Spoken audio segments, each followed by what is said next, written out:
നമ്മൾ എഴുതാനും പാക്ക് ചെയ്യാനും പ്രിൻ്റ് എടുക്കാനും എല്ലായിടത്തും ഉപയോഗിക്കുന്ന പേപ്പറിൻ്റെ പിന്നിൽ 2000 വർഷം പഴക്കമുള്ളൊരു കഥയുണ്ട്.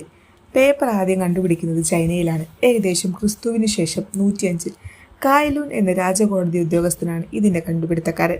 അന്നത്തെ കാലത്ത് എഴുതാൻ ബാംബു, സിൽക്ക്, കല്ല് എന്നിവയാണ് ഉപയോഗിച്ചിരുന്നത്. പക്ഷെ അവ വില കൂടിയതും ഭാരം കൂടിയതുമായിരുന്നു. അപ്പോൾ കായലൂൻ ബാംബു, ട്രീ ബാർക്ക്, റാക്സ് തുടങ്ങിയ വസ്തുക്കൾ വെള്ളത്തിൽ ചതച്ച് ഒരു കട്ടയായ പൾപ്പുണ്ടാക്കി അതിനെ ഉണക്കി പേപ്പർ രൂപത്തിലാക്കി മാറ്റി. ഇതാണ് ലോകത്തിലെ ആദ്യ പേപ്പർ. ആ കണ്ടുപിടുത്തം അത്രയും പ്രാധാന്യമുള്ളതായിരുന്നു. ചൈനക്കാർ അതിനെ രഹസ്യമായി സൂക്ഷിച്ചു. ശതകങ്ങളോളം ലോകത്തിലെ മറ്റിടങ്ങളിൽ ആരും പേപ്പർ ഉണ്ടാക്കാൻ അറിയില്ലായിരുന്നു. 600കളോടെ ജപ്പാൻ അതിനെ സ്വീകരിച്ചു.